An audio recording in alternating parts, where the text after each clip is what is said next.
our efforts to combat disinformation and misinformation, including the FBI-run Foreign Influence Task Force.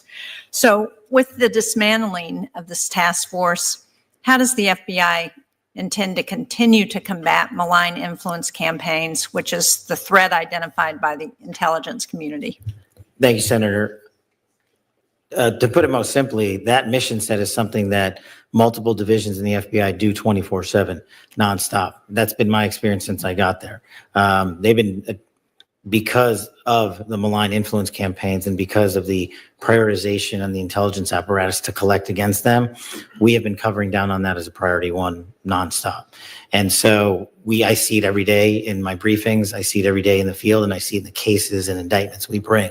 So I don't know that I can't speak to it before, but I haven't seen it slowed down since I was here. Well, you gave an impressive list of some of the accomplishments of the FBI since you took over. There was nothing about disinformation and misinformation on that list that I heard. Is there anything that you have seen in the time that you have been at the FBI that would suggest that you're continuing to make inroads to address that issue? In terms of faulty intelligence collection? No, I'm in terms of disinformation and misinformation campaigns by our adversaries that are being used to disrupt activities in the United States, to sow divisions, to undermine our national security, to undermine the security of American citizens. Understood. I see that on a daily basis, the FBI adjudicating those matters based on the intelligence we receive and attacking the problem sets, not just here in the homeland, but abroad where they originate. And we are also using our cyber capabilities and our intel capabilities to thwart those adversaries' abilities to penetrate infrastructure, including social media, to put those campaigns on. It would be helpful to get a briefing at some point about what you're seeing with respect to the ability to disrupt those campaigns that are going on in the United States. Along those lines, Congress passed the Foreign Agents Registration Act to help Americans better understand the sources of information and disinformation that we're getting from our adversaries abroad. Again, I saw that the Department of Justice will no longer investigate possible FARA violations outside of traditional espionage activities. So can you explain to me how you distinguish traditional espionage activities from FARA violations in those investigations? And again, in light of the 2025 threat assessment that still identifies those Russian, Chinese, and Iranian malign influence activities as a threat, doesn't this give a green light to those nations to increase their use of agents in the United States? I can't speak to the disposition of the Department of Justice and FARA. I'll leave that to them. But what I can tell you when it comes to who opens cases and how, whether it's adversarial, foreign adversaries or anything on the homeland, the line agents in the field have their dialogue and they simply open cases and investigations whether or not there is a legal and factual basis to do so. And based on that, the amount of cases and investigations we are currently running to thwart adversarial operations inside America and those that attack American facilities outside of America, I see on a daily basis. I've not seen a downtick in that whatsoever. Well, again, I would appreciate a briefing at some point, and maybe the committee could request that. Let me just ask quickly a final question, because you mentioned the scourge of fentanyl in your opening statement, which we've seen too often in New Hampshire and across this country. And I wonder if you could speak to the activities to address what's happening with social media platforms, which is where so many people are getting fentanyl, and they're coming. People buy them thinking they're buying some other prescription drug, and what they get is fentanyl. So can you talk about what you're doing to address that? Absolutely. I could talk about that for hours, but I'll try to do it in a minute.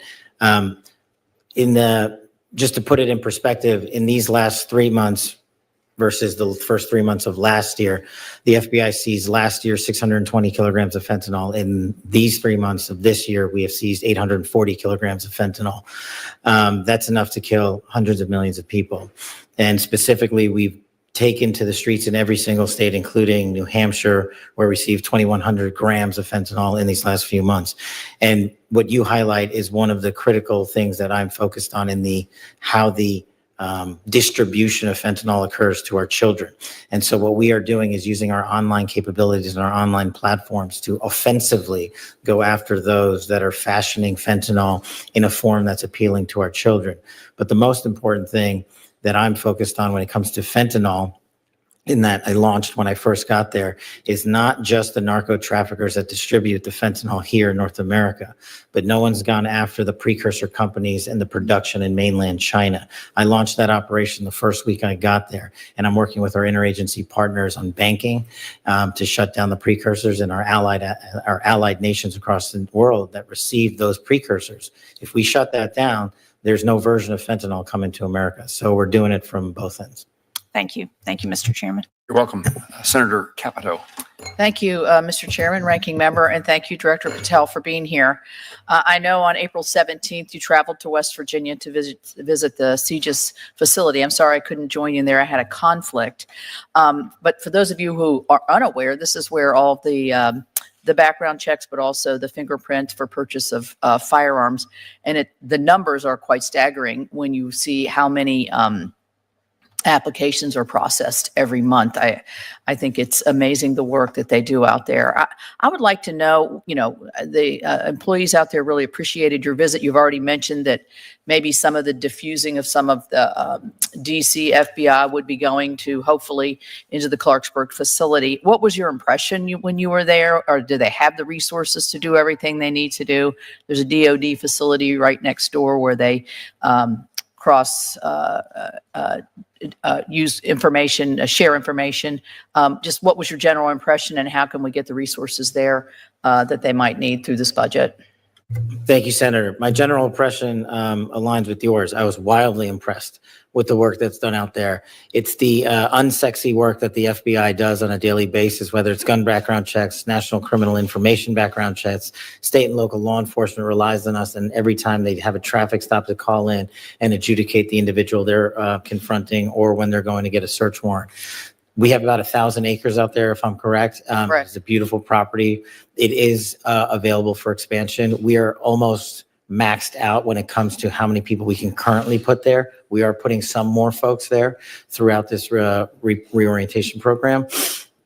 But, you can never have enough computer data being ingested. And what I'm working on specifically to improve CGIS, which will improve the work that happens in every single state, is the reporting in data cycle from state and local authorities. Because without that, CGIS doesn't work. It only works as well as with our state and local law enforcement. So I'm working on that to move to some of those folks and make sure that they are reporting in. But we would love to continue to expand the footprint there. Well, anything we can do there, I think the work they do is phenomenal. And I know it's been increased over the last several years because of the new requirements that we had in the School Safety Act to be able to look at juvenile records for the 18 to 21-year-olds, which I think has been a very successful effort and prevented several hundreds of people from obtaining a firearm that really should not be eligible for that privilege. So thank you for that. Drugs obviously is a huge issue in our state and our country. I know that when you mentioned the obstruction of child traffickers, everything's tied to drugs. It's the purveyor of the money. It provides the money for people to be able to traffic and abuse children. I mean, the drug. If you ask a local judge, how many % of cases do you have in front of you have some intersection with drug abuse or selling drugs? It's 80%. So I would encourage you to do everything, and you are, to prevent the drug smuggling and working against the transnational criminal organizations. Are you finding when you got there, you have enough capacity it's such a far-reaching and daunting challenge. Do you have the capacity within this budget to be able to be as aggressive as you want to be? Ma'am, I think we do. What I am working on is changing how we apply AI to the ingestion of information we have. We simply cannot hire enough human beings to triage the data that's coming into systems like CGIS. We need to rely on private sector engagement to work with the FBI so that we can triage what is not useful and focus on what is. And I think that's what we're doing within our limits here. Let me ask you just a quick question. I don't know. I know you're in a constant hiring position because people leave, people retire. Maybe you're not hiring up to the 38,000 that you said, but you want to keep a steady flow here. Are you finding? I think law enforcement over the last several years really suffered from a lack of interest, or even people weren't even applying for jobs in certain like border patrol and local law enforcement because of the besmirching of that terrific occupation of law enforcement and keeping us safe. What are you finding in your recruitment efforts? So in terms of recruitment's been a big focus, ma'am. Thank you for asking. Over the last couple of years, the average application pool per month for 1811's Federal Bureau of Investigation new agents per month was about 2,700. In the first 2 full months that I've been the FBI director, we have doubled that to 5,700 applicants per month, which is a record for FBI history. That's terrific. Thank you. Thank you, Senator Capito. We're privileged to have the ranking member, the vice chair of the full committee with us today. Senator Murray, you are recognized. Thank you very much, Chair Moran. It's good to work with you and Ranking Member Van Hollen in this new position. So I look forward to both of you and the work on this committee. You know, the FBI does really crucial work to keep our nation safe, whether it's stopping criminal organizations or domestic terrorists, protects our nation's secrets, it prevents cyber attacks, keeps our children safe from harm, and a lot more. So this is really sober work with extremely high stakes. And I'm concerned that instead of focusing on the incredibly important mandate to keep Americans safe and to help impartially enforce our laws under your leadership, Director Patel, the FBI has been weaponized to go after Americans who disagree with the president. FBI resources have been diverted away from combating terrorism to focusing on immigration requests. And all of this, the diverted missions, the fewer resources, fewer agents, heightened politicization is happening now under your watch, and it is, I believe, making Americans less safe. Now, let me just start with the budget. As Ranking Member Van Hollen noted earlier, this hearing is being held without the FBI's fiscal year 2025 spend plan and a full budget request for fiscal year 2026. The spend plan is required by law. It was due to Congress over a week ago. We have not yet seen it. That is really absurd. The FBI is our nation's leading law enforcement agency, a budget of $10.7 billion. It is critical that we understand how you are spending taxpayer dollars. So Director Patel, when should we expect this FY25 spend plan for the FBI? Have you seen it? Have you reviewed it? When will we get it? I'll get you an answer, ma'am. I don't have a timeline on that. It was due last week by law. I understand. And your answer is you just understand. You're not going to follow the law? My answer is that I am following the law, and I'm working with my interagency partners to do this and get you the budget that you are required to have. And you have no timeline? No. Well, we also need a full budget request, not a single paragraph full of wild talking points that we saw with the skinny budget proposal.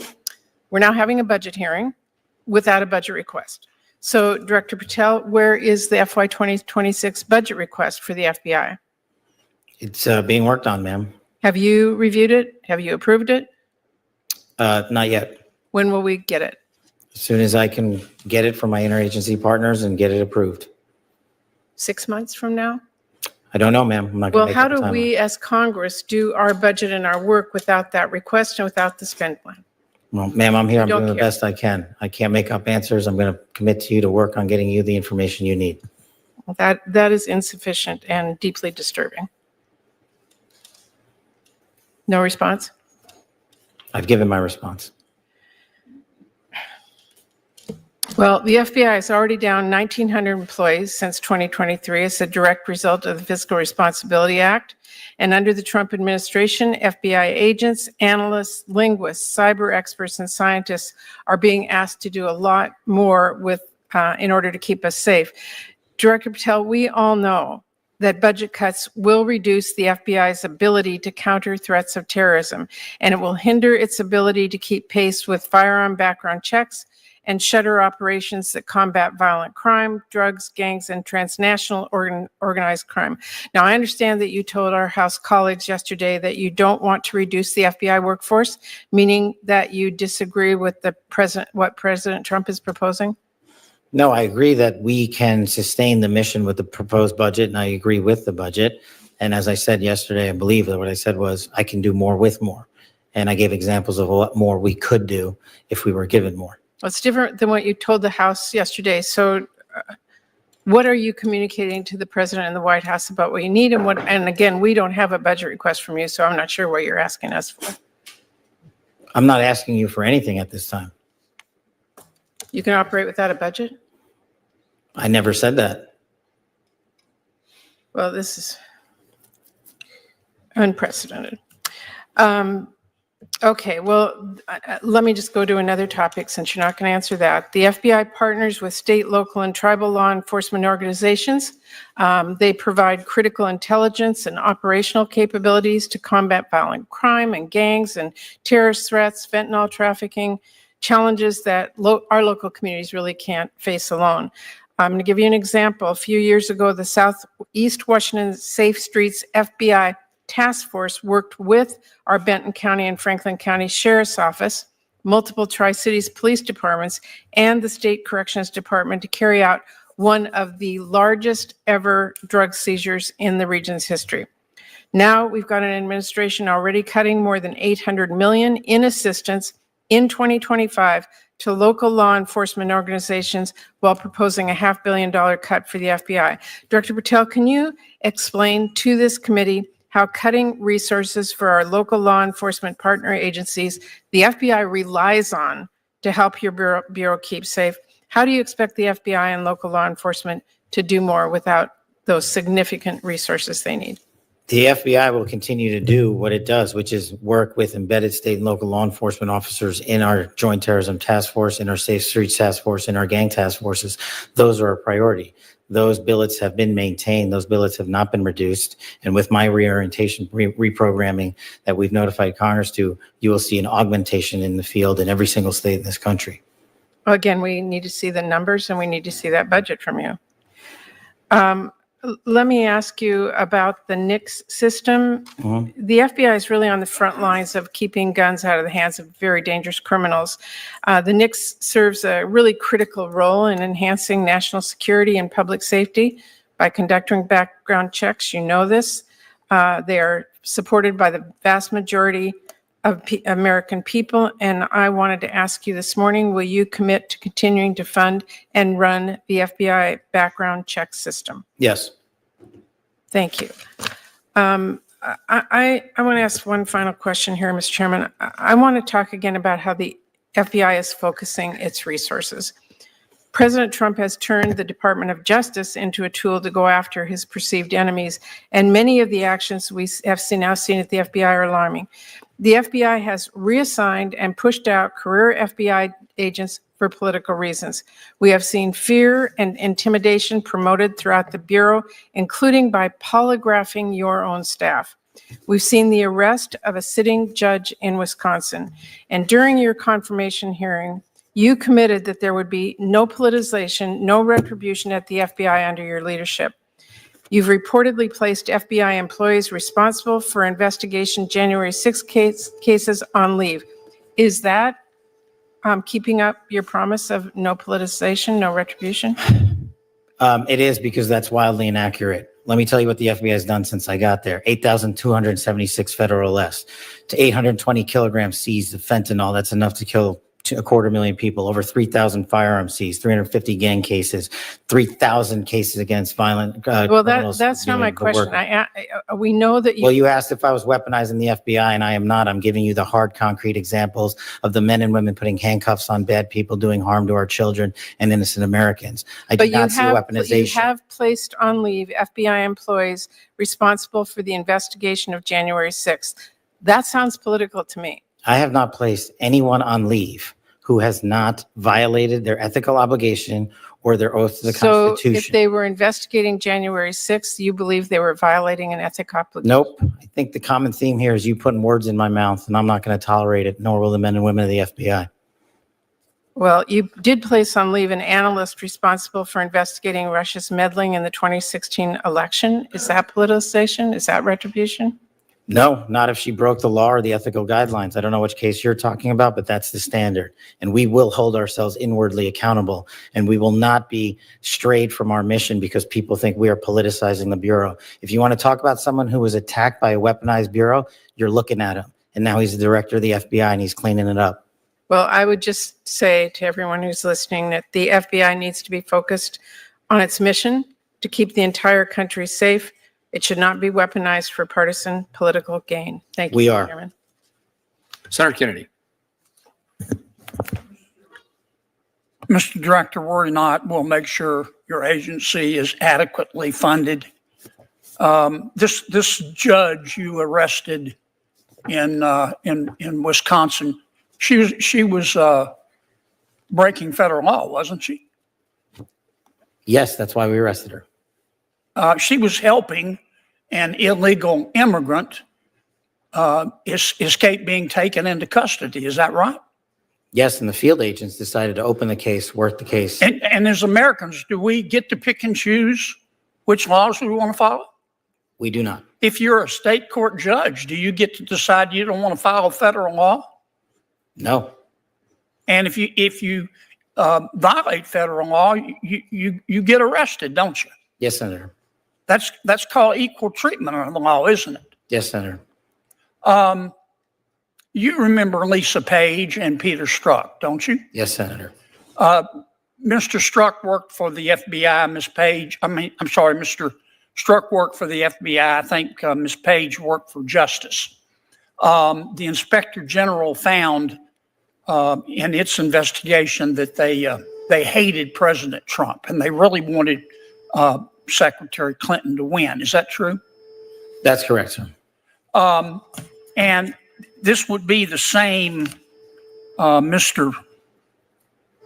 same Ms. Page who sent an email to Mr. Strzok with whom she was having an affair. Trump's not ever going to become president, right? Right? And Mr. Strzok with the FBI, senior official at the FBI replied, quote, no, he won't. We'll stop it.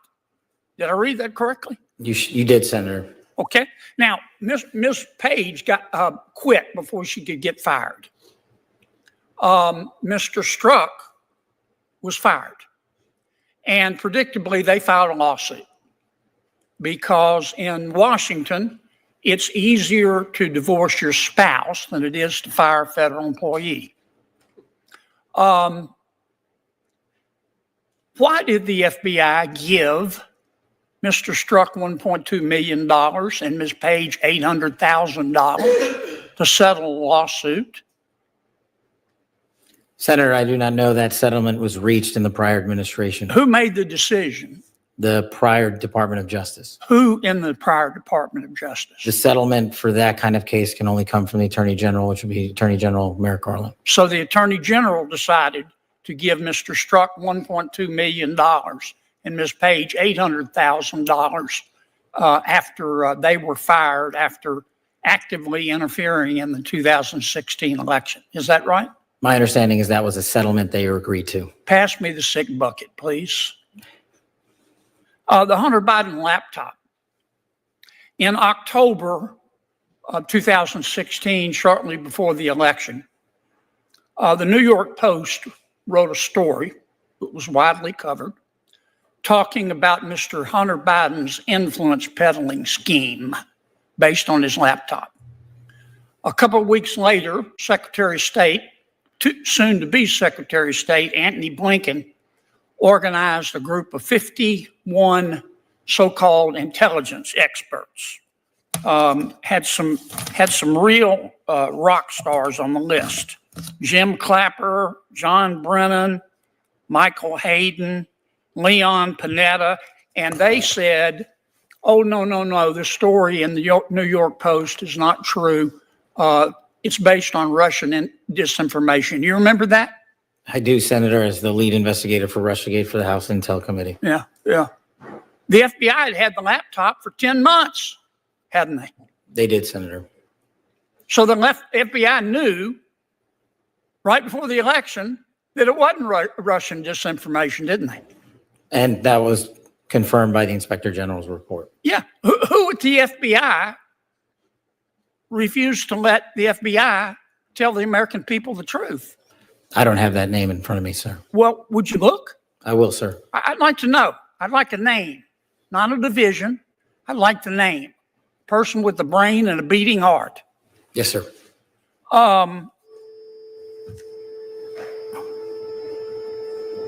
Did Jeffrey Epstein hang himself or did somebody kill him?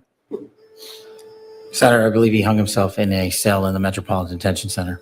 Are you going to release all the information about that? Senator, we are working through that right now with the Department of Justice. When you think you'll have it done, Kash? I think in the near future, sir. Like before I die? Senator, we've been working on that, and we're doing it in a way that protects victims and also doesn't put out into the ether information that is irrelevant for production of the public, such as CSAM. Thank you, Mr. Chairman. Senator Reed. Thank you very much, Mr. Chairman. Thank you, Director. As you're well aware, DOJ is going through and seizing a significant amount of information from different federal agencies. There are multiple lawsuits challenging the legality of this. Their goal, as they admitted, is to develop a single centralized data center which would have vast amounts of data, which could be used for very malign purposes. But first, can you give us assurance that every one of those DOJ workers has the appropriate clearance to see this information? As far as it relates to the FBI, I can. But not the other agencies? Well, I don't know who's where, Senator. I'd have to look. Well, don't you think it'd be pretty important to look if there is a chance that this is a violation of multiple laws? Well, Senator, what we do is everyone that is employed at any agency that we own the security clearance process adjudication for, we make sure we adjudicate it appropriately beforehand. Who would be responsible for the other agencies? The agency itself? The agency itself. Have you received instructions from the White House to you and every other agency to ensure the security clearances of these individuals? For me, as it relates to who we control, yeah, we adjudicate the security clearance. Did you get an instruction from the White House to do that? To make sure they have their security clearances? No, I don't need an instruction. I just do it. Has there been instructions to other agencies? It's less so an instruction, whether it's DOJ or a new hire or whatnot. If they're getting a security clearance, they go through a process. Well, the bottom line is you, in your position, cannot assure us that all the people that are dealing with this information, because it's vast across the whole government, have the appropriate clearances. Do you know where this information is located when it's removed from federal sites? What information? The BI information, Senator? All the information they're picking up from the Department of Treasury, the Department of Agriculture. As you know, DOJ is working through every federal agency. Well, again, Senator, it depends on who the adjudicator is for the clearance. If we, the FBI, are for that individual or individuals, we maintain it in our BI system. So they cannot take the information from the FBI. It has to remain in your system. I'm talking about DOJ. When DOJ employees walk into your computers, get on their computers with their own computers, I've been told, where does that information go? As far as I'm tracking for the FBI, nobody's bringing in outside computers to do anything. But is that the case throughout the government? Well, I can't speak for every other agency. I just don't know, sir. Once this information is, and in some cases it's been clear in press reports that it is leaving the premises and of the agency, if this information is all consolidated as the suggestion is, what protections are there for the American people against the misuse of this information? Well, again, I can't speak to other agencies and how they hold their information. I'm not familiar with it. As far as the FBI is concerned, we hold all information for BIs in one place, and it is not accessible. Now, you're the chief law enforcement officer of the United States, practically speaking, and you're not interested in ensuring that the data of millions and millions of Americans are not absolutely secure? I am, but I cannot tell the Department of Homeland Security how to handle their data. That's for the DHS secretary. I'm not permitted by law to. What law prevents that? If you believe there's a crime that's being committed. If there's a crime that's being committed, that's a separate instance, Senator. You're just talking about holding data. No, I'm talking about holding data that someone should not have access to, and in a place, in a location, it should not be located at would, in my view, constitute. In that hypothetical, if a law was being broken, our line agents would open up a case. Have you opened up a case? But we're speaking about a hypothetical, so I don't know. No, we're speaking about DOGE, which is operating every day, collecting information, putting that information together with, I think, malicious intent, because it's not an agency that's saving a lot of money. And it could be used to defraud Americans. It could be used to interfere with our voting systems. It could be used many ways. And if we don't get a handle on it now, and you're the chief federal law enforcement officer, I think we're going to see some very, very adverse results. And I would hope you would get to look at this and investigate this immediately and take appropriate actions. Thank you. Senator Britt. Thank you, Mr. Chair. Director Patel, thank you for being here today, and thank you for joining me at FBI Redstone in Huntsville last month. The work that the men and women of the FBI are doing to combat violent crime, terrorism, and other threats has never been more important. I am proud to work with you and proud to see the work you're already doing to reduce the FBI footprint in DC and streamline FBI's operation and reallocation personnel to FBI Redstone. As you know, Redstone Arsenal is the epicenter of the FBI's technological capabilities and advanced training. Fully leveraging Redstone Arsenal's cutting-edge capabilities sends a message to our enemies that the FBI and its leadership is back to prioritizing the pressing threats to our homeland. I am grateful that you not only made filling seats at Redstone an immediate priority, one of the first acts that you did as FBI director, but that you also made visiting it as well. While you were there, I know you got to see the Terrorism Explosive Device Center, better known as TDAC, or the Ballistic Missile Research Facility, the Improvised Explosive Detection and Synthesis Center, and we received a demonstration from the FBI's Counter-Unmanned Aircraft Systems. The FBI's presence on the ground at Redstone continues to grow. The FBI Redstone footprint is about 2,050 people. At least 1,800 personnel will transition down over the next few years as new facilities continue to open. So my question is simple. Can I have your commitment to ensuring strategic investment in Redstone will continue, and what do you need to make that happen? Thank you, Senator. Redstone's one of the jewels that the FBI has, and actually the deputy director's there all day today. It's our commitment to make sure the interagency, along with America, sees what we're doing and gets trained there, because the facilities you cited don't exist for the interagency anywhere else. We have them at the FBI. And so we need to continue the plans that you and your predecessors have laid out through the appropriations process to complete the buildings on the South Campus and to allow for more individuals to be there on a temporary and permanent basis, specifically the rescission and the O&M budgetary requirements, and then in the future, adding for the correct appropriation to complete what has already been initiated on the South Campus, including the plotting and mapping. Absolutely. And I think you would agree that ensuring our FBI agents and professional staff have the best training in accordance with federal law has to be a priority. I have seen you already begin to transform the FBI, taking it back to its original mission. You said in front of the Judiciary Committee during your confirmation, you wanted to let good cops be cops. You wanted to get back to protecting American citizens, and we see you doing that every day. It's important that the FBI be in a position, though, to continue to build out its capability at Redstone Arsenal. And as a senator from Alabama, I am obviously committed to making that happen.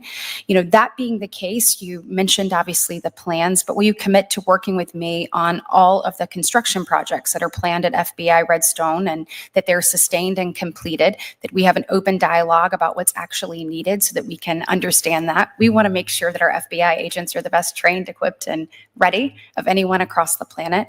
And is there anything additional you need from Congress to ensure that the FBI's operational goals are met long term? We would like to be your partner. Well, you absolutely have my commitment and the commitment of the Bureau.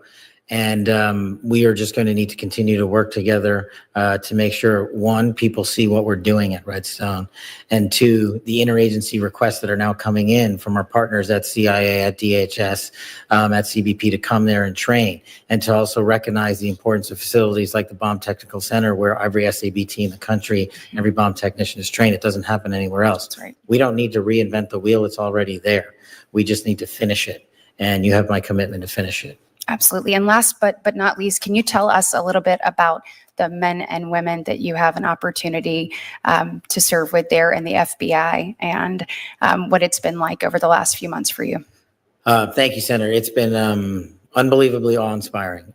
When you go to places like Redstone, or when I go to any field office across the country, all they want to do is the work that they signed up to do. They want to do the mission. They want to keep our kids safe. They want to protect the homeland. They want to put violent criminals in jail, like we're doing in Operation Restore Justice this week and so many operations across the country. And so my commitment to them and to you is to make sure they get the resources they need and the training, the continued training. That's the key with our Redstone Arsenal. While we have Quantico for our new agents and new intel analysts, where we send them to get advanced training only occurs at Redstone. Thank you. Senator Merkley. Oh, thank you, Mr. Chairman. And thank you very much, Director Patel. And so as I understood it, you testified yesterday that you'd like to have another $1 billion added on to the FY25 level to do the additional work you'd like to do on drug interdiction, fentanyl in general, and anti-terrorism. And today you gave us a budget that requests cutting $500 million. Which is it? Do you want us to, what are you asking of this committee? To add funds, add $1 billion, or to cut $500 million? Thank you, Senator. Appreciate the opportunity. What I'm asking for is that with more, I can simply do more. And I was giving examples of what more I could do. I can do the mission, and I am in support of the budget here. And I'm working with appropriators and you to fill the gaps. So you support the budget presented that cuts $500 million, but you also support us adding $1 billion should we choose to do that? Well, I can't not support the budget as proposed, because then I would be supporting no budget. Okay. Well, we've got those two options. We do look forward to further details from you about how you plan to modify the function of FBI on these different missions that you've highlighted today, so that we can give it the appropriate consideration. Mm-hmm. Director Patel, you're familiar with the Fifth Amendment. Yes, Senator. And it is really the freedom clause of the United States. It was 4 years into being a nation when Congress and the states said, hey, we have to make sure that there's not an over-aggressive government in the future that deprives us of life, liberty, or property without due process of law. And you're familiar that that applies to all persons in the United States. Yes, Senator. So there's been a lot of concern about the several hundred immigrants who were swept off the streets of America and sent to El Salvador without due process. And does that concern you? Senator, I'm not in a position to comment on whether or not they were given or not given due process, or are supposed to be afforded due process. All the FBI did, and all the FBI will continue to do, is arrest those that have violated the law. Okay, but to arrest, you have to investigate. Have you launched an investigation of this violation of the Freedom Clause of the U.S. Constitution? Senator, I don't know that I agree with your characterization. Well, that was my first question, whether or not you agree with the Fifth Amendment and are prepared to defend it. It is your job to investigate crimes. Yes, I agree with the Fifth Amendment. I agree with the entire Constitution, and the men and women at the FBI decide. So are you going to launch an investigation of the reported violation of the due process of several hundred individuals? Again, Senator, it's not for me to call the balls and strikes on it. The men and women at the FBI who are trained to open investigations will make those calls. So you have no influence over whether an investigation is opened? I have influence over it, but you're asking me a constitutional question. I'm not a constitutional Well, scholar. it's actually not it's a question also of law. But your position is that every one of those individuals is by constitutional right afforded due process. I don't know the answer to that. I'm telling you. You haven't read the Constitution? I've It got says it, all persons. I've got it right here, but what you're saying is that every single one of the illegals that was sent down to El Salvador is supposed to be given due process Yeah, pursuant. that's what the Constitution says. It It says no doesn't person. say that.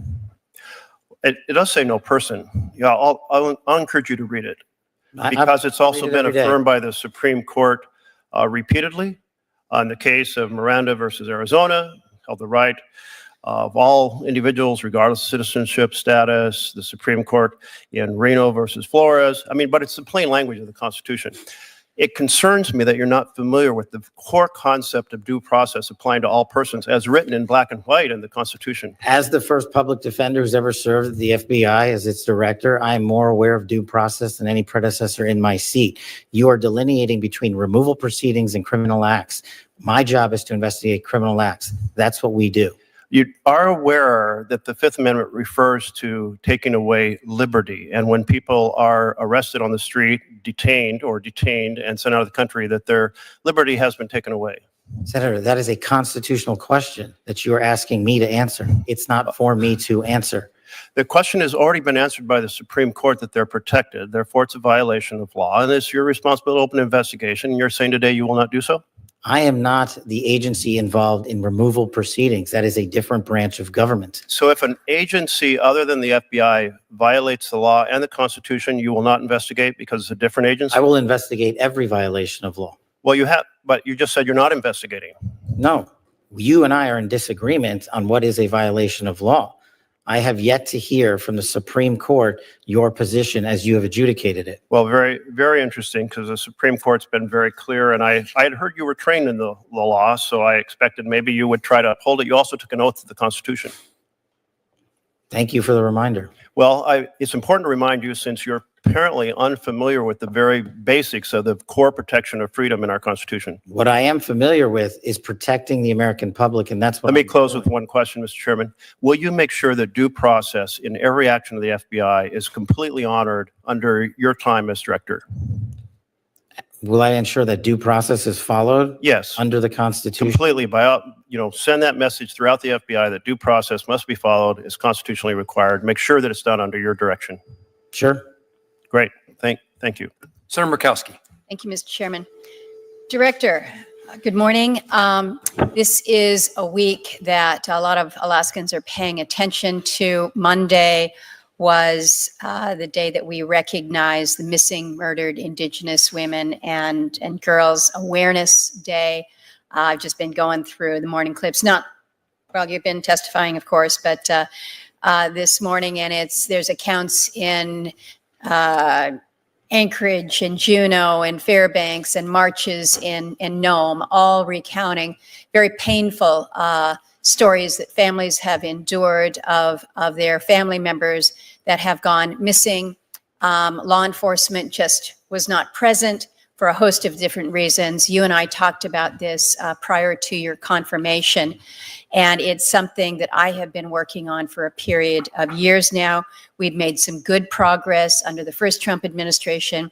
There was a focus called Operation Lady Justice, and now I'm pleased to see that we have this expanded to what you're calling Operation Not Forgotten, to look into unresolved violent crimes in Indian country, including cases involving missing, murdered Indigenous persons. I'm looking critically at the budget here and wondering if you can share with me how the budget request, or what we have of it at this point in time, will support this expansion of Operation Not Forgotten. I need to be able to give folks back home the comfort that they need to know that these cases that have gone cold for not just months and years, but decades, will not be dropped, that push for closure will continue. What can you share with me this morning? Senator, I greatly appreciate you highlighting and being a champion of crimes on Indian country. And just this week, I was the first FBI director in U.S. history to sit down at the Department of Interior with the tribal leaders at the stat level. And I also met privately with the parents of Emily Pike, who was tragically butchered on a reservation in Arizona. And her parents asked me to find the remains, the remaining pieces of her body that have not been returned. She's a 14-year-old girl. She's still missing her arms. They only have her torso. What I told them, and what I hope you take back to Alaska and what the rest of the tribal community hears, is that every crime in this country will be treated equally. Those that happen on Indian country and those that are happening to Native Americans are just as horrific as they're happening in the rest of the world, in the rest of America. And we've already prioritized resources on our in our state level task forces to address these matters. And I asked the staff to allow FBI agents onto the reservations on a more regular basis and engage with them directly. I also invited the community leaders to nominate a law enforcement officer from one of the tribal jurisdictions to sit with me at the Hoover building in the FBI. So we have a direct engagement with the community. And so we are, just one highlight, I think in Wind River, we executed an operation that took down, I can't remember how many dozens of pounds of fentanyl that was heading to an Indian reservation. So you have my commitment that we will not forget it. Well, thank you for that broader commitment. As you know, of course, we don't have reservations in Alaska. We don't have the same type of tribal law enforcement presence. So some unique aspects of it. My understanding is that the Alaska field office in Anchorage, along with the two satellite offices that we have, one in Fairbanks and one in Juneau, they have one FBI victim service coordinator to communicate with these families. This has been part of the problem. It's radio silence out of the agency. They don't know whether a case is being pursued. They hear nothing. So I would ask that you look, as you're looking at your budget, to make sure that the FBI does include support for victim service coordinators on this. It's a gap that is missing right now. Very quickly, we also talked about the fentanyl crisis in Alaska. We're the one state that is tragically going the wrong way when it comes to fentanyl deaths. We had a 40% increase in fentanyl deaths in 2023. So you had indicated that you were going to be doing aggressive work here. We need to be doing more, and I've shared that it ought to be easier to intercept drugs coming into Alaska because they come by airplane, they come through the mail, and they occasionally come in by boat. Maybe a little bit driving across through the border, but we've got the ability to do the interception, and right now our numbers are not going down. I just ask for your continued commitment with this. We know we're seeing FBI partnering with ICE for arrests and detentions of immigrants in Alaska. Folks are asking me, they're saying, are we using FBI resources, redirecting them from the fentanyl crisis to perhaps pursuing those who have been targeted immigrants, even though they're not violent criminals. So I'd love to have further conversation with you on some of these Alaska specifics, but we got to start turning that corner on fentanyl. Yes, ma'am. And I think you know this, and we're sending a plus up to Alaska in part of this movement out to the field, and we'll look to address those specific issues. And I will work with you in your office to make sure that Alaska is not forgotten and that we emphasize it. Appreciate it. Thank you very much. Senator Peters. Thank you, Mr. Chairman. Director Patel, welcome to the committee here. Hello, sir. Director, I've long been a supporter of Project Safe Neighborhoods. It's a program that brings together all levels of law enforcement in the communities that they serve to make our neighborhoods safer for everyone. These successful networks often work very closely with the FBI. In fact, in Michigan, just last year, the FBI played a key role in cases brought as part of Project Safe Neighborhoods, including 2 cases involving convicted felons possessing firearms with high-capacity magazines. Under the law, broad bipartisan support that Senator Cornyn and I wrote and passed back in 2018. Funds for this program, though, are locally controlled. Local control is a big part of it to address the problems that are identified locally and then addressed accordingly.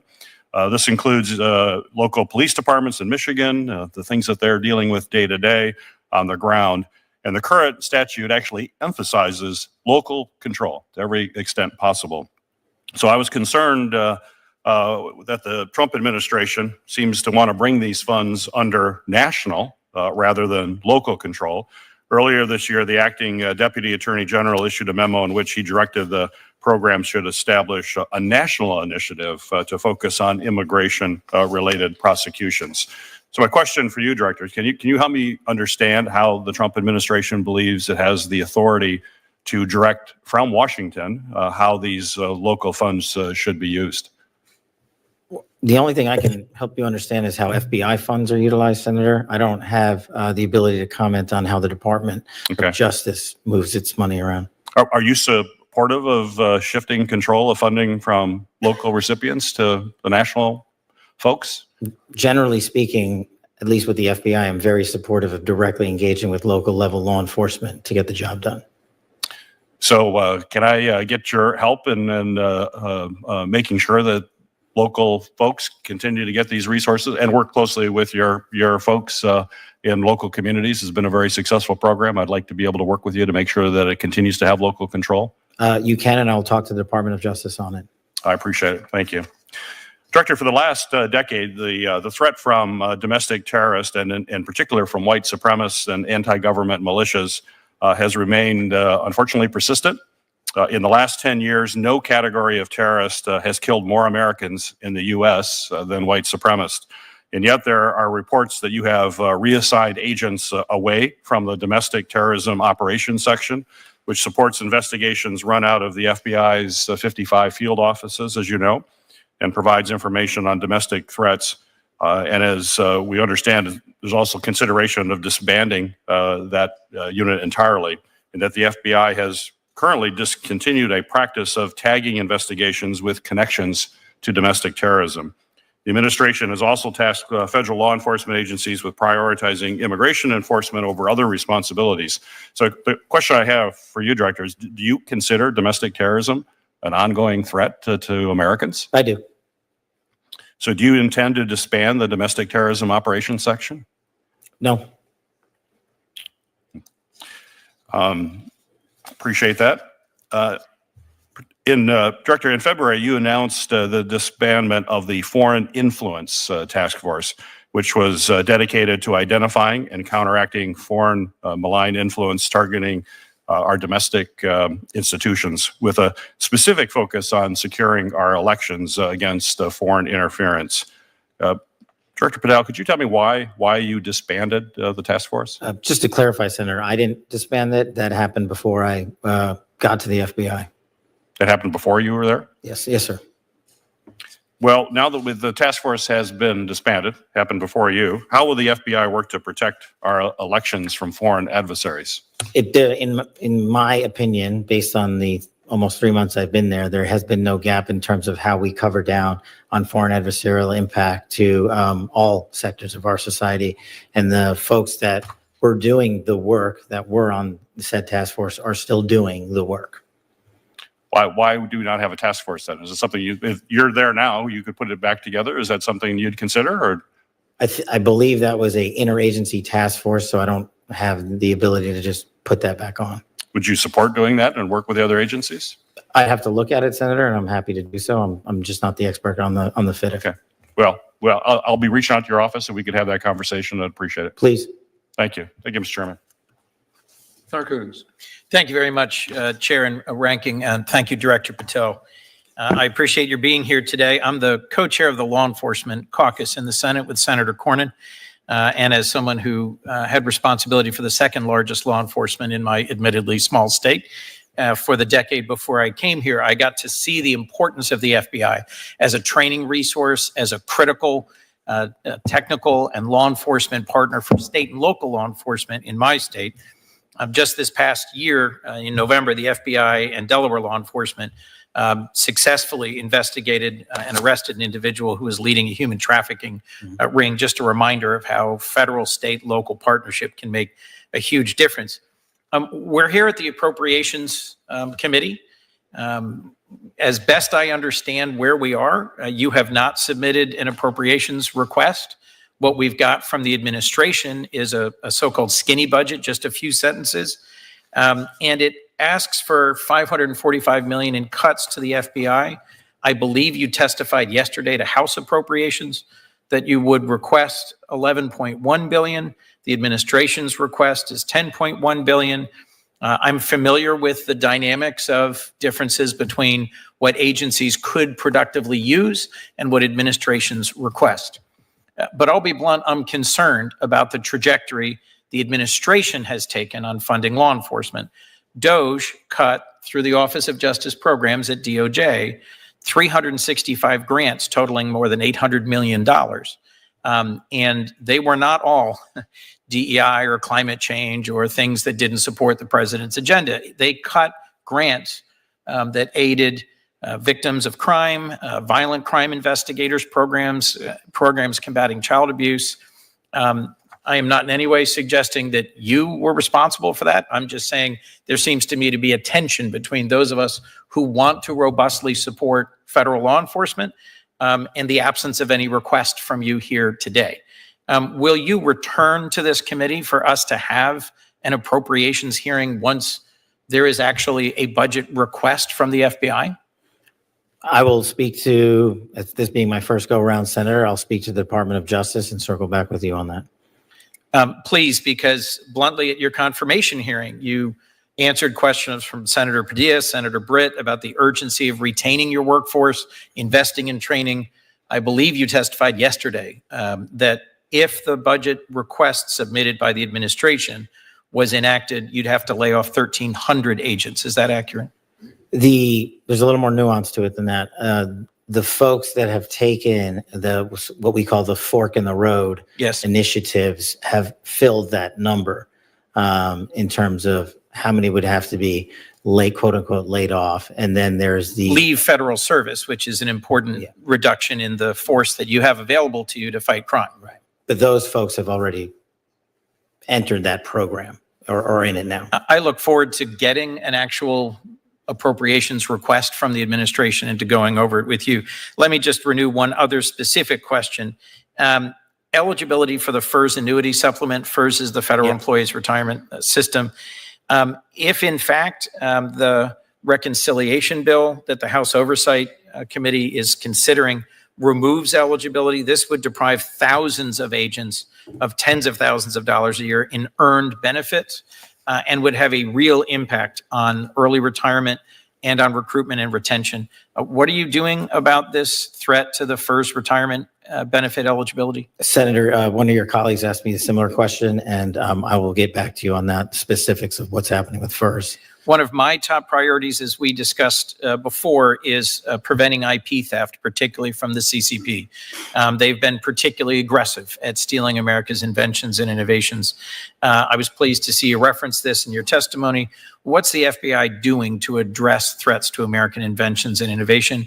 And would an increase in funding allow increased efforts in this area? Taking that in reverse order, with more money, we can do more, Senator, put simply. But when it comes to all things CCP, it is, if not the number one priority every day, it's almost the number one priority every day, especially when it comes to what they're stealing from us, both on the IP side and the agricultural side. So we have rededicated more FBI personnel to investigate how they are doing that. And I'm also working with both the private and public sector engagements, because we don't at the FBI possess the capabilities alone to suss out what they're doing and how they're doing and blocking it. So that's something I think is a critical and important initiative for you and for your agency. We also talked about FISA reform. In April of last year, the Senate reauthorized FISA Section 702 for 2 additional years and codified some of the FBI's internal reforms. And those reforms were a big reason why, for the first time ever, I voted in reauthorization of Section 702, about which I've had some real concerns. Can you give us some update on the FBI's implementation of these reforms and tell us what changes to Section 02 you might anticipate requesting when it comes up for reauthorization next year? I can tell you that we have been, as a former terrorism prosecutor and a member of the IC who has used 702 successfully, and as a former public defender who has stood up for violations of civil rights and constitutional violations, it's a delicate balance for me. I am for the renewal of Section 702 with the modifications that have already been made, and have some ideas about how to make it better going forward. And in terms of how we've ingested the changes to 702 that were put in before I got here, I look back at the statistics and I'll get them to you, the concrete ones, but I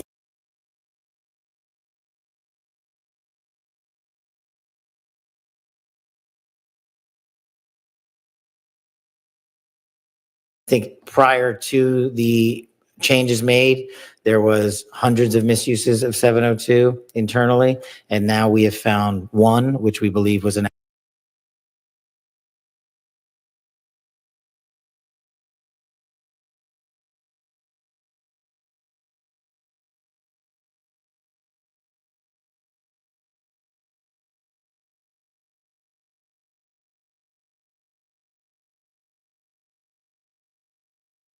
actual mistake. So I think we're trending in the right direction. And I understand the concerns about, 702 queries against U.S. citizens. I also understand the challenge when it comes to search warrants versus lifetime action. And that's something we're just going to have to work with you on. Well, this is an important balance I look forward to hearing from you about and working with you on. You've also testified just yesterday in front of House Appropriations that you are orienting the FBI looking forward. There won't be any actions against FBI agents based on what they did in terms of carrying out assignments to investigate January 6 incidents. During your confirmation, you said there will be no retribution taken by the FBI should you be confirmed as director. James Dennehy, who was head of the New York field office, has been forced out, received no reason for his removal, but had resisted efforts to turn over a list of agents involved in January 6 investigations. That's how I've understood the characterization of his separation. And that sounds to me like politicization and retribution for involvement in January 6th. I just want to hear your statement about where you see any disciplinary actions related to January 6th investigations. Thank you, Senator. With the ongoing litigation related to the specific list, there's only so much I can talk about, but I can tell you this with affirmation. No one on any list will be punished at the FBI. As someone who was given case assignments I didn't want many times over, you don't get punished for your case assignments. You only get punished if you didn't do the job and fail to follow the ethical guidelines and break the law. And that's the standard. The Judiciary Committee recently had 2 career prosecutors in front of them who were dismissed explicitly for their involvement in prosecuting January 6 cases. I understand that's not the FBI. I hope to work with you on ensuring that we orient the FBI forward. In February, I did join all my judiciary colleagues to send then acting Director Driscoll letters about proposed purges of agents for simply carrying out their assignments. Do you know if you've answered that letter? I'll have to check, Senator. Sorry. I'll tell you that I haven't received a response, Okay. and I expect a response. More importantly, I expect a budget and appropriations request so we can do our job as the relevant appropriations subcommittee. Thank you, Director. Thank you, sir. Senator Coons, I'm the one who inquired about FERS and the change in 3 years to 5 years and what the consequences could be. And I appreciate Director Patel's follow-up on that. But I'd indicate to you that has, if implemented, that is a very damaging thing to the law enforcement beyond, the federal law enforcement agents beyond the FBI, into the DEA, ATF, U.S. Marshals, and others, as senior agents who who are eligible to retire today will retire tomorrow, and our agencies will be shortchanged significantly. So I look forward to working with you and others. Thank you, Senator. I'm very concerned about what the so-called skinny budget portends in terms of cuts to ATF, to DEA, to FBI. And this particular move would accelerate the loss of the most seasoned and capable agents across all these critical federal law enforcement agencies. I look forward to working. I would compliment Director Patel when we ask him to testify, and I indicated earlier, it's always been my goal to have all those agencies testify in front of our committee. We've done it before at the same time. We'll do it, try to do it at separate times, but I'd like to hear from U.S. Marshals, ATF, and DEA. And Director Patel was diligent enough to indicate he would accept our invitation to testify with the permission of the Department of Justice, which he received. And it's unusual for the FBI director to testify before the Attorney General testifies. So again, I thank him for his willingness to come speak. It's not his fault that we have a skinny budget to look at. And we wanted to get every piece of information we could as early as we could, even though the budgetary process and now the appropriations process is disjointed and things are lacking. Disjointed is being generous, Senator. I'm a generous person. Indeed you are, sir. Let's see. We're going to, I don't anticipate a second round, but Senator Van Hollen and I have a couple of follow-up questions, and then we'll conclude the hearing. Senator Van Hollen. Thank you. Thank you, Mr. Chairman. And just to pick up on Senator Kuhn's point, yours, I mean, this is a budget hearing with missing documents. I mean, we don't have a budget for the FBI before us. We have this one little paragraph. We don't have the spending plans for the remainder of this fiscal year 2025. I did think I heard you say, Mr. Director, in response to an earlier question from Senator Moran, with respect to the $545 million cuts, that you had identified those cuts. Did I hear you correctly about that? The $545 million cuts? Yeah. Those are largely I just, have you identified what those, how you would achieve those cuts? Oh, I think for the most part we have, Senator. Okay. So that, I would ask you to immediately provide that information, Director Patel, to the committee. That's exactly the kind of information that we usually get as part of the justification. Can you, since you've identified those cuts, can you make sure we get them right away? As soon as I can get them to you, sir. Well, when can't you give them today?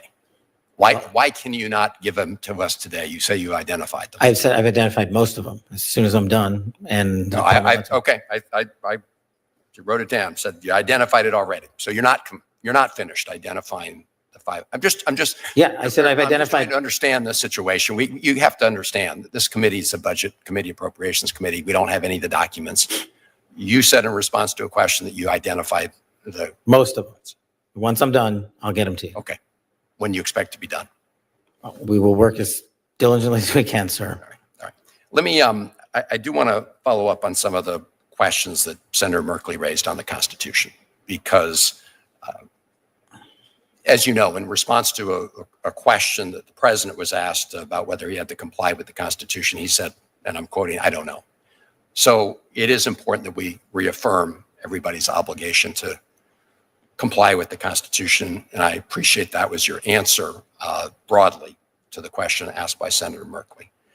But you don't dispute the fact, and I'm quoting here from the Supreme Court opinion in Reno v. Flores, where Justice Scalia wrote, and I quote, "It is well established that the Fifth Amendment entitles aliens to due process of law in deportation proceedings," end of quote.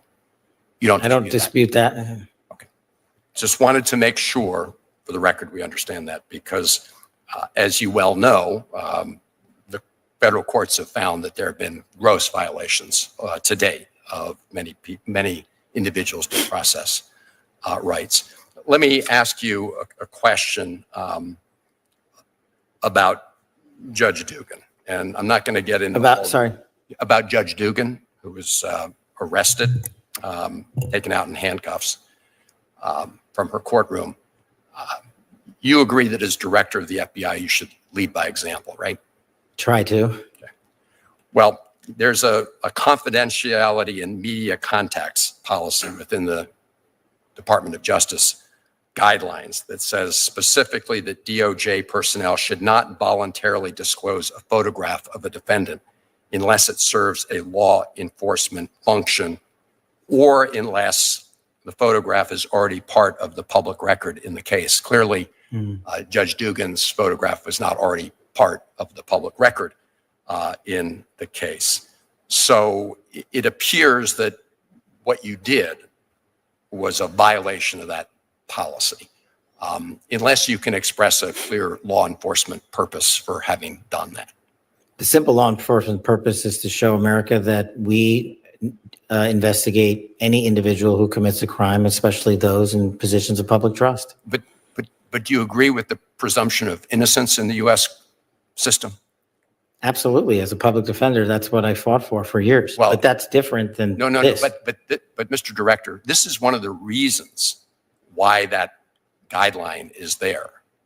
So people, especially the director of the FBI, doesn't announce to the country that somebody's already been found criminally liable when they haven't. She hasn't, has she? But that's not what we said, that she was criminally liable. We said she was arrested. No, It showed it. Yeah, we know she was arrested, but the issue is the photograph. I'm asking you, going forward, I hope as the leader of the FBI, you will comply with the guidelines of the FBI that everybody else is expected to follow. I believe I have, and I will going forward. Well, this seems like a direct violation of this guideline. I guess we're in disagreement, Senator. Well, unless you can tell me why that really serves a law enforcement function. So you're going to send out pictures of everybody that's arrested? Lots of people that are arrested have pictures sent out. I'm asking you as director of the FBI, is that going to be your policy just to start saying? No, we do it on a case-by-case basis. Well, the guidelines make clear that I think any normal interpretation of this suggests it's a violation. Look, we want to, we're a budget committee, an appropriations committee. We want to find a way to make sure that we properly resource the men and women who work at the FBI. I think that is a common goal, I hope. And I do just, Mr. Chairman, again, in closing, I understand you want to proceed just so that we keep things going, but it is kind of hard to proceed without any budget. So I don't take you as critiquing or having a hearing. No, You're pleased to have a hearing, and I wish we had more to I deal know with you than don't. we do. I do. And we'll work to get more information as the administration completes its budget. But in the meantime, let's figure out what we need to know based upon what facts are available before us, what presentation is available for us today. And I thank you for working together to accomplish that goal. Just a couple of follow-ups. I want to hear a few comments on regarding the movement of agents outside of Washington, D.C. First of all, the task force that the FBI are involved in with state and local law enforcement are hugely important. And I assume those task forces can be enhanced and more frequent if we have more agents closer to where the local law enforcement is investigating and pursuing criminals. So we should see an increase in FBI participation in partnership with local law enforcement as a result of this change in policy. Is that true? That's a huge piece of it, Senator. Anything you want to more fully tell me? Sure. So I didn't have an opportunity to discuss it, but the way we set about this reprogramming or push to the field is not just by throwing darts on a map. We had the careers at the FBI identify the violent crime hotbeds across America based on violent crime statistics. And then we apportion the approximately 1,500 or so FBI employees against those statistics to cover down immediately based on an apportionment cycle, where the need is most and highest. And within the folks going out into the field, as you identified, it will be up to the field level SACs to determine which task force they go into, which agencies and they embed with, and who they invite to embed with them. So that's a big part of the process is state and local commitment to state and local authorities that we're not just sending a federal agent to do work alone, we're sending them to do it with you. That makes sense to me, and I thank you for that change in policy. Let me highlight for you the nature of the state of Kansas and its rural characteristics. And I would highlight that I hope that you would agree that all that reallocation will not necessarily occur to the primary field office in the state, but take into account other resident agents. We have 4 in our state of Kansas: Garden City, Manhattan, Wichita, and Topeka. Those offices are worthy of that kind of support as well. And so while you're decentralizing Washington, I don't want to shortchange the field office, but I also want to make sure the field office doesn't then shortchange the other aspects of law enforcement in our state. You hit on one of the most important things I told my team when we're doing this. We're not sending more agents to LA just because it's LA. We have to cover down on geography, and every one of your offices and RAs that you mentioned is getting a plus up because that's the only way to cover down on geography. So we're pushing them out, not just to the SAC field offices, but we're pushing them out to the RA specifically to cover down on what you just highlighted. That's very pleasing to know and to hear. Garden City, for example, is 400 miles from Kansas City. And Garden City has its unique circumstances, its location on interstate, and it's the nature of the community and the workforce and the volume of drugs across our state, not just in the cities, and the violent crime in communities across our state. So thank you.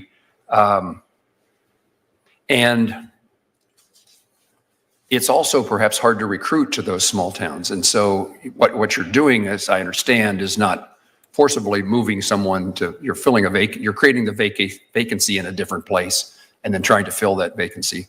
And I just highlight there's sometimes challenges to find agents, I assume, who will want to work in smaller communities distant from the cities. What we're finding out is that when, agents now know that the opportunity to make promotions is going to be based on largely on casework in the field.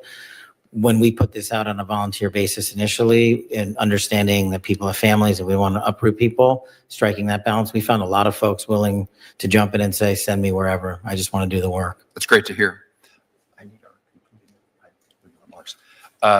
Director, I try to give witnesses in front of committees that I chair the opportunity to augment, reformulate, correct anything that they said, add to their testimony. Is there anything that you'd like to say further than what you've said already? Just that I appreciate the committee's time and helping me navigate my first budget appropriations cycle. I realize that the answers, I hope you realize that the answers were given to the best of my ability. And I hope I expressed my willingness to work with everyone on the committee to make it better all around. We look forward to taking you up on that request and your availability. If there are no further questions, and there are not, senators may submit additional questions for the subcommittee's official hearing record, and we request the FBI's response within 30 days. Yes, sir. The subcommittee now stands adjourned, recessed to the call of the chair. Thank you.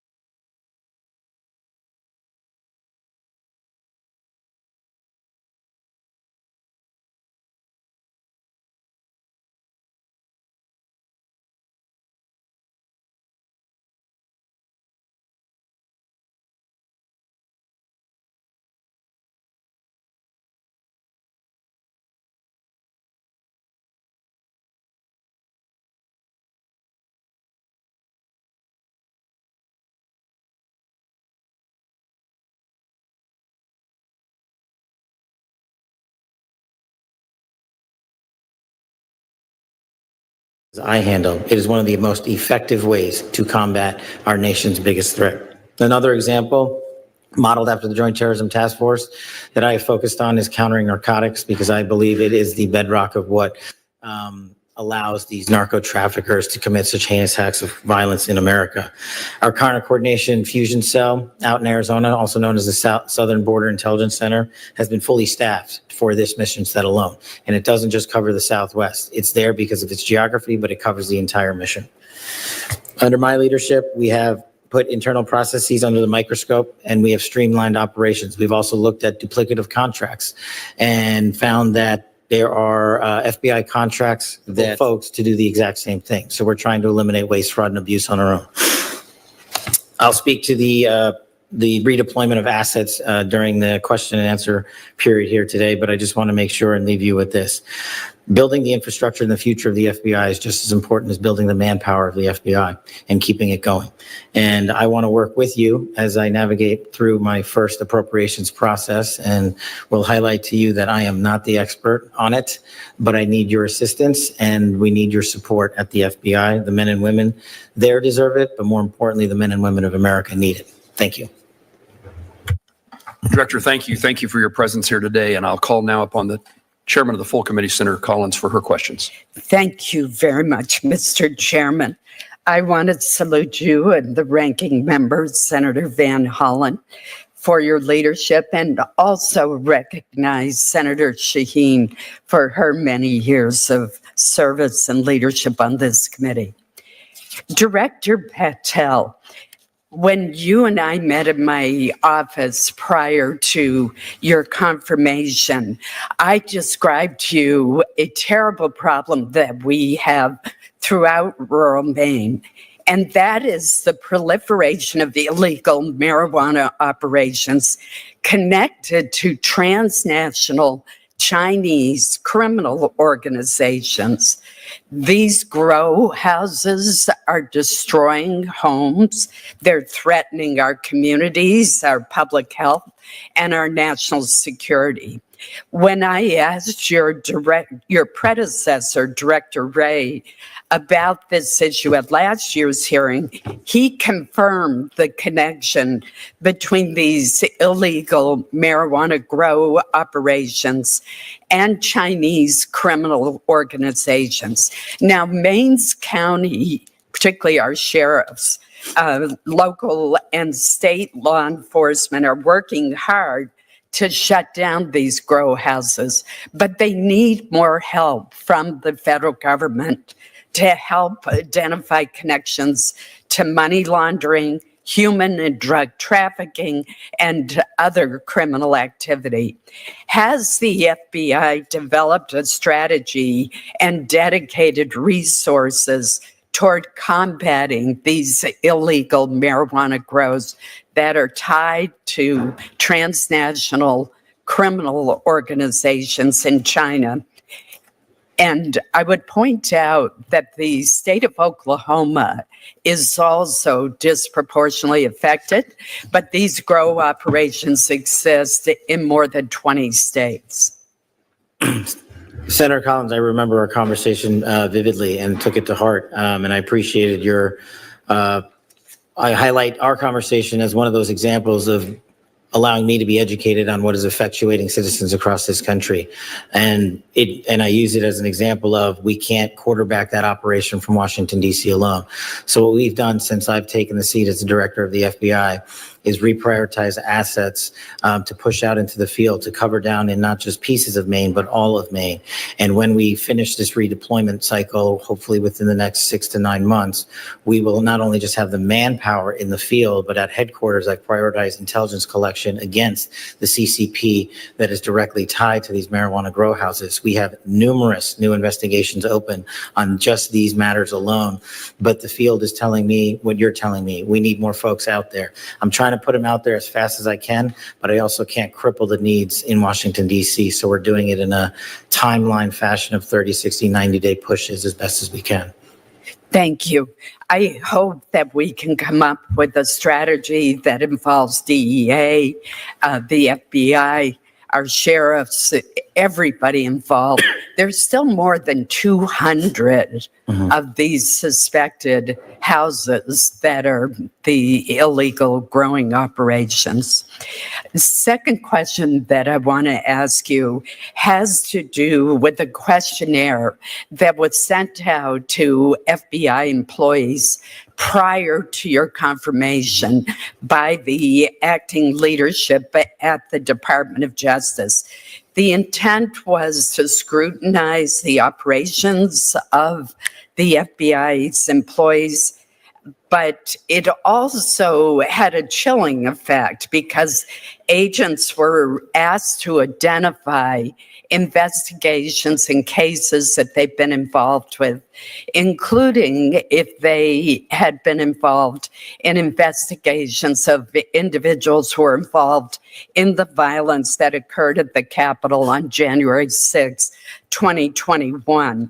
Once the Attorney General was confirmed, I wrote to her and urged her to ensure that all such evaluations be done very carefully and not result in unfair adverse actions against FBI personnel who, after all, do not pick, for the most part, the cases. They're assigned cases, and they've dedicated their careers to public safety. Have you taken any further action to scrutinize the FBI personnel for their involvement in certain investigations? And has the questionnaire that was sent to field employees led to any subsequent adverse personnel actions? Thank you, Senator. I think you're referring to two separate questionnaires, let's call them. One relates to January 6th and one relates to providing an update to your supervisors as to what you're doing or on a weekly basis. Addressing the first one related to January 6th, no one has been adversely impacted nor will be at the FBI under that mandate because the same guidelines will always be adhered to. You will not be removed from your employment at the FBI unless you violate the law or your ethical guidelines. On the January 6th matter specifically, Senator, it's currently in litigation with the Department of Justice. So I'm limited in what else I can say about that because it is with the court, the federal court. On the email, I believe you're referencing since I came in about the work to the workforce, directing them to highlight, I think it was up to 5 things they were doing. When that came in, I was the FBI director, and I immediately put a halt to that. I also worked with our Department of Justice and our White House and said, due to operational needs, we cannot force our employees to provide such information. So that's how we addressed it. And we also left an opportunity to all employees, should they find a desire to send that information, to do so to their supervisors on a classified system and work it up through their chain of command. But we are not mandating it for anybody. Thank you. Senator Collins, thank you. I now recognize the ranking member, Senator Van Hollen. Thank you, Mr. Chairman. Just to follow up on Senator Collins's question regarding, reports that a lot of the FBI investigators involved in reviewing the cases for January 6th were going to be purged. The Vice Chair, Senator Murray, myself, and many of my colleagues on this subcommittee wrote Attorney General Bondi a letter on February 8th. We've not gotten a response from them. That letter was directed at exactly this issue. Director Patel, can you track down that letter in the system and work with the Attorney General to get us a response? We wrote on February 8th about exactly the issues that Senator Collins just raised. I'll track it down, sir. Well, I would. We will be hoping to get a response and insisting on a response. Let me ask you about the spend plan for fiscal year 2025. I mean, this is supposed to be hearing, I know, on fiscal year 2026 budget. I said we got a little paragraph from the FBI about that. But one of the things this committee and the law requires are spend plans for the current fiscal year. In fact, when we passed the continuing resolution, we required that agencies provide their spend plans for fiscal year 2025 within 45 days of enactment. We're now 54 days after that, and we've gotten nothing from the FBI. This is a typical spend plan. For example, this is for fiscal year 2024, the most recent fiscal year. Director Patel, will you comply with the requirement that the FBI submit a spend plan? Senator, I will comply with the requirement, and I believe I have to work with OMB on the apportionment of that. So we're working on that. Can you give us a date? The fiscal year's 25 is, ticking away. Can you give us a date by which we'll get the spend plan that's already overdue? I'll speak with OMB and get back to you on a date this week. So the hang up right now is OMB?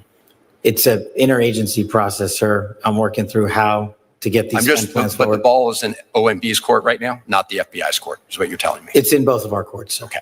Well, right now, as one of the lead law enforcement officers, you're out of compliance with the requirements of the law. So I hope you will lead by example and get it to us.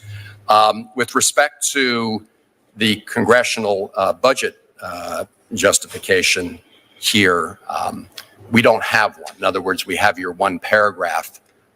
We usually get, as I mentioned in my opening statement, a full justification, which helps this committee do its work in terms of putting together the budget. Can we, I believe that's within the entire domain of the FBI. Can you commit to getting us the budget justification for the FBI? I will work with the department to do that. Okay, so that's a yes? I will work with the department. I have to report to DOJ on that and work with them to get you that plan. All right. Well, I'm glad we're holding this hearing, but we obviously, Mr. Chair, we really don't have a budget to work with. Let me ask you about your testimony the other day in the House, Mr. Director, where I think you conceded that the budget request, as skinny as it is, was really not adequate to meet the mission. In fact, I think you testified that you would really need another $1 billion. So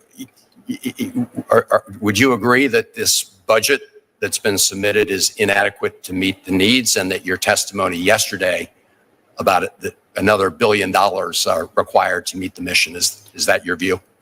Senator, I think my view is that we will make and agree with this budget as it stands and make it work for the operational necessity of the FBI. And as the head of the FBI, I was simply asking for more funds because I can do more with more money.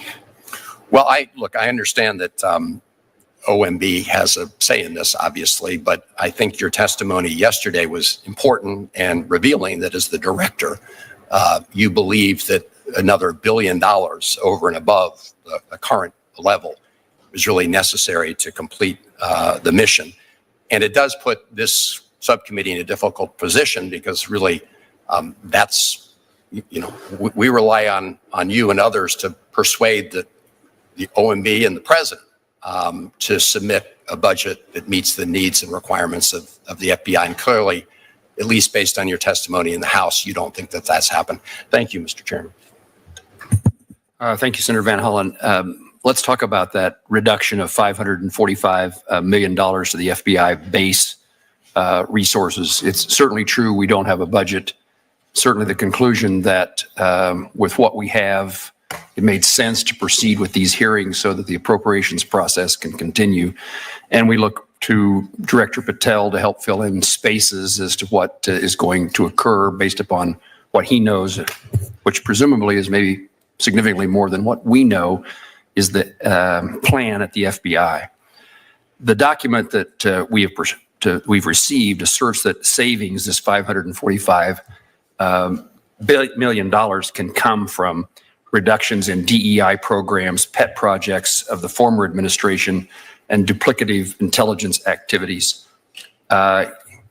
Is that accurate? Is that capable of being done, that we can find this in what I suppose most people around here call waste, fraud, and abuse? Or does it have real consequences to the level of personnel and the capabilities of meeting the mission of the FBI? Well, I think my job, Senator, is to make sure we can find it. We've identified a lot of it already, and we'll continue to do it irrespective of where the budget lands, because we can't have waste, fraud, and abuse. But I'll make the mission work on whatever budget we're given. But that means lowering the mission, right? I think right now where we are, Senator, is that stepping back from 432 years ago, there's vacancies at the Bureau that have been held vacant for a number of years. So while the Bureau is on the books for 38,000 folks, over the last 3 years and 2 years, that has been attrited down to about 35 and change because those vacancies have gone unfunded. And so we're not in a position right now to say, let's just hire 3,000 people back. We couldn't do that if we even had the money tomorrow. That would take quite some time. And so we have been working on the numbers that we currently are at. And I think the budget that we've put forward would not force me to remove active duty line agents is the mission I'm protecting against. Director, when you say the budget we put together, you're talking about the skinny budget that we've Right. seen. Okay. What more would you be able to do if you're able to fill those vacancies? If we were able to fill those vacancies, we would continue expanding upon the project that I started about reorienting assets across America and growing our facilities in places like Pocatello and Redstone and West Virginia, where we have CGIS and some other campuses. So those are things we could do. Tell me what concerns you or I or the rest of us should have in the departure of senior members of the FBI if the budget is insufficient to fill positions. How do we keep senior officers from retiring? I think, Senator, it's a problem everybody has. If people want to retire, they're going to retire. The good news is, from the folks that I've met in the Bureau, we've been able to retain significant levels of senior leadership, both in Washington and throughout the country. And so I think with the renewed mission that we have under this administration, folks are just standing in line to continue to take on the mission set. And they've adjusted over the last few years to doing more with less. Director, I don't think it's part of the skinny budget, but there's a proposal afoot to increase the number of years, the calculation from 3 years to 5 years on retirement benefits. I'm told that has a consequence on people who are already eligible to retire, would perhaps decide to retire now despite their commitment to the FBI or other law enforcement agencies. Is that a concern? Senator, I'm not read up on that, so I'll have to get back to you on that one specific. And then finally, let me ask about the cooperation. What's your relationship? What's the FBI's relationship, your relationship as the director with other federal law enforcement agencies?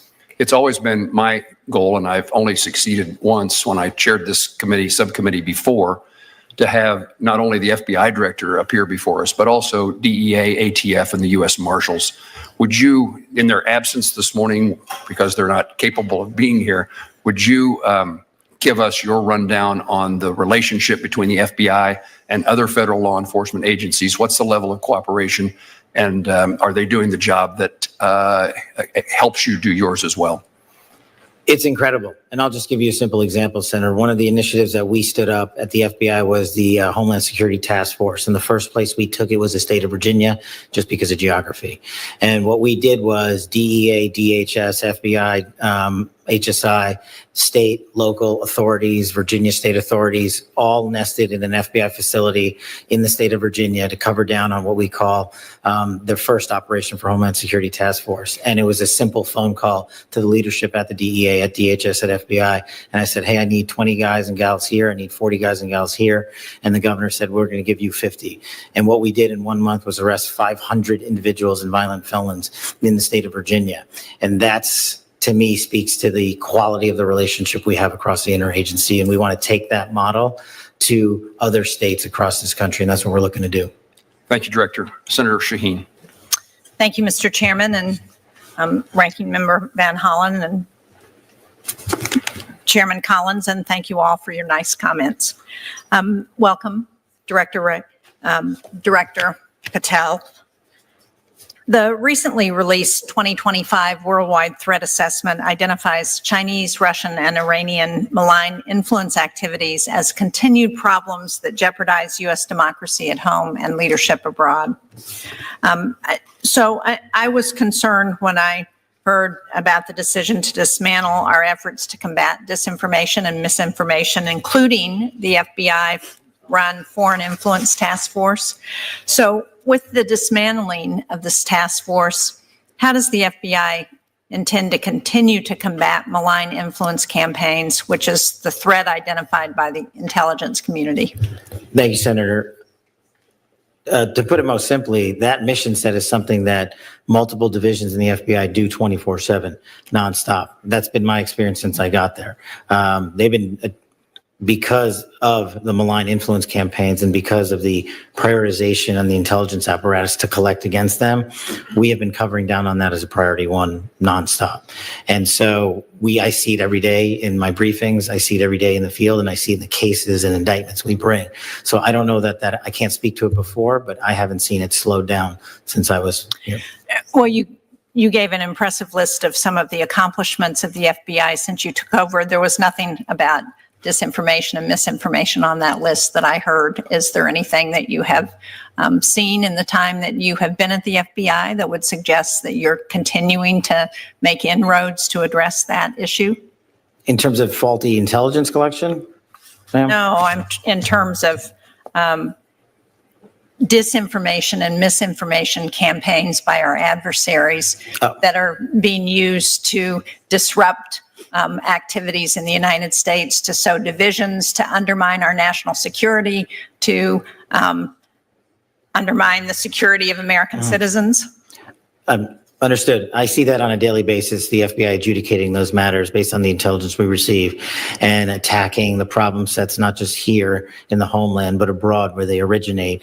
And we are also using our cyber capabilities and our intel capabilities to thwart those adversaries' abilities to penetrate infrastructure, including social media, to put those campaigns on. It would be helpful to get a briefing at some point about what you're seeing with respect to the ability to disrupt those campaigns that are going on in the United States.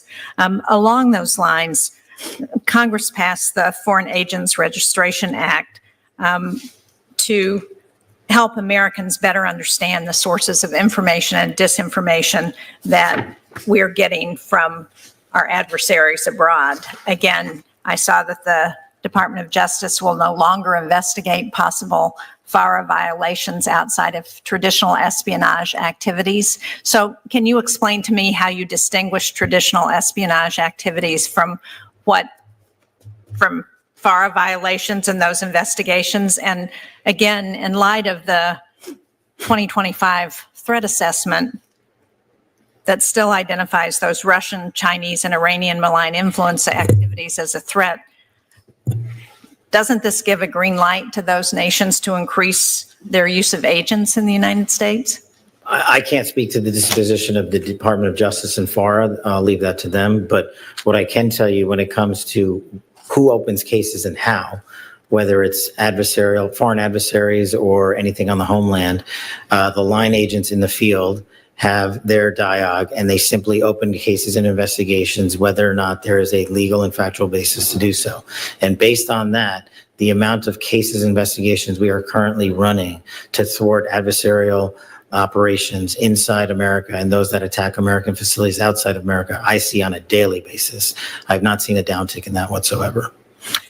Well, again, I would appreciate a briefing at some point, and maybe the committee could request that.